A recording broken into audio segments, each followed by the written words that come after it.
And the reason why is she did much more research about it lately afterwards, and there were kind of assumptions between us, but interesting to have the discussion. Not always nice, but interesting. I can say. It was an interesting battle. But at the same time, she's gonna now tell where she is on this moment, where we came from, and what she is adding to it. Yeah. The intent is not to have a discussion about it afterwards for her. She gives the information, and with this information we go to the lunch. Yes, and there you do a transfer. I don't know which one, but you do one. And it will come back this afternoon somewhere. Yeah? Okay. Anne-Marie. Can we sit? Sure, or you? Yeah, I will talk one by one. What? Is it possible to hang it there? Yeah, the decision was made to not do that, but maybe you can walk around it. You can take your freedom. You can sit, lie down, stretch. I don't care. Yellow bag. I will talk about 3 different elements of the research we are trying to, let's say, frame in terms of transferable skills. I will not give any questions to any answers to the questions, but I phrased it now into 3 different questions that also came up in the discussion with Dirk. So sorry for my drawings, I have to practice that a bit more, but I try to visualize it as much as I can. This was the part where we find common ground, and it sounds a bit obvious, but if you think about this model of the levels of transferring skills, actually a lot has already been touched. So if we talk about transferable skills, and I will get to the definition of it later on, because that's a topic in itself, I think. But in terms of transferring things in relation to redesigning spaces, we can see like 3 different abstract domains.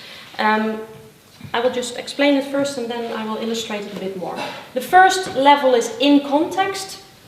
You have skills that you can apply in different assignments, but within the discourse or the language of your own context. So let's say, for example, the dance context, where you have to make transfers the moment you are interacting with somebody else, or when you have to make transfers in relation to space or in relation to time. We all know these elements, right? The second layer is in relation to a context, and also you can apply that in relation to a dance context in a broader sense of it. I will explain that later there. But you can also say like, okay, you have to adjust, you have to read, you have to intervene, you have to, that's all kinds of measurements we have discovered the last days, and that's also a place where you have to make transfers as well. Then the third domain, that's the outer circle. That's right, we call it for now, but that's already a topic of discussion, because first we called it out of context.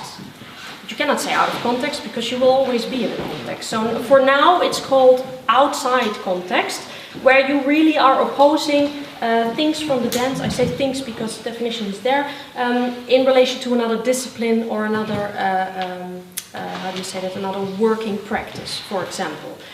So, well, this is not a surprise that I tell you this, probably, like, okay, we can imagine this, but what is interesting in this model is the transitions in between these different layers. So the first question I would like to oppose to you is, what do we need when we make transitions from in context to relation to context, or from in relation to context to outside context?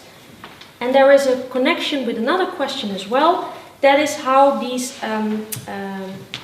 things you are experiencing in those different domains, how does that work when you bring it back to your dance practice, or the other way around? Because we are now focusing in this week mainly on what can we bring as dance artists into another context, but it also maybe applies to what happens if you bring those experiences and knowledge back into your dance practice. Does something change? What changes? Do you have different kind of knowledge, or are you applying different kind of methods, or I don't know, it can be anything. That's one thing. Can we ask questions? No, you cannot. No. I'm putting it in your head, and it's up to you. Yeah.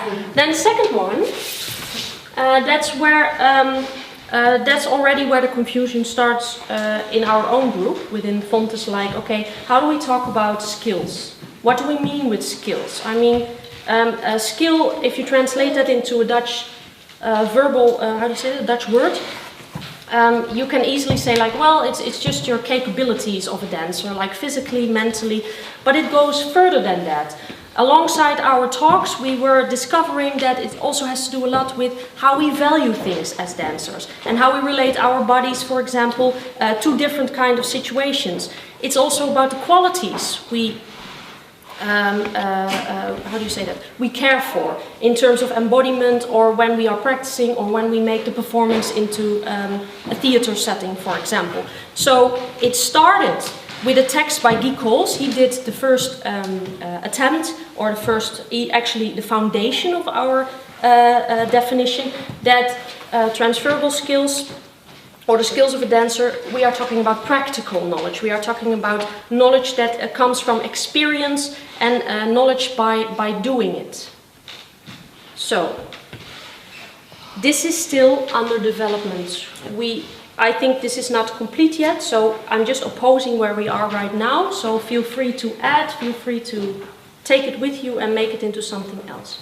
Then here, these 3 points, these 3 circles, I actually take this model into a more linear way, with the smallest context of the studio, the second one for now, the theater, but you can also put other spaces in it, and the third one, a specific location where we work on.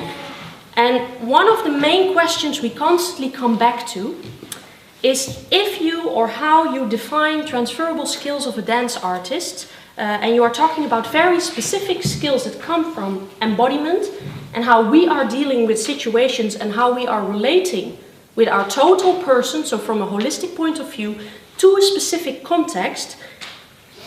What happens with those skills when you put it in another context? And then most important thing is, how do you find a language for that? So how can we talk about skills, not in terms of general skills like, oh yeah, a dancer can collaborate very nicely because they always have to interact with the people on stage. We think, and that's a basic assumption, we have the hypothesis that a dancer, based on its specific body practice, has specific skills that can add something that is not there yet. And that's also one of the ideals that we have put in our research, that when you are talking about those specific skills, can we also differentiate them from the skills that are necessary for a specific context? Either it is in the studio, it is in the theater, or it is on a specific location, or in another context. So, that's the question that is related to that, is how do we make a translation of those transfers? How do we find a language to name those skills, and what can we add to those specific contexts based on our body practices? That's the second one. One more to go. So, I now make very briefly a relation to our ISP week, as we have now experienced it a little bit. Again, I took the 3 circles, and now I put in the museum space as the smallest context, the explicit public space with vloeistof as the middle ground, and the biggest one yesterday with Ashley, where we are actually designing spaces based on dance knowledge, as it says, so the biggest crossover. Yes, this one is related to this one, but what I would like to add here in terms of a dancer's knowledge is what and how can we influence not only our own behavior in terms of the context, so how can we adapt by transferring skills to a specific context to add something, to make it more valuable, but the second thing that is very important for us is, can we also change the behavior of the other people who are there, so we can really like redesign the context of a specific space. That's it. Yeah, thank you. Yes, thank you.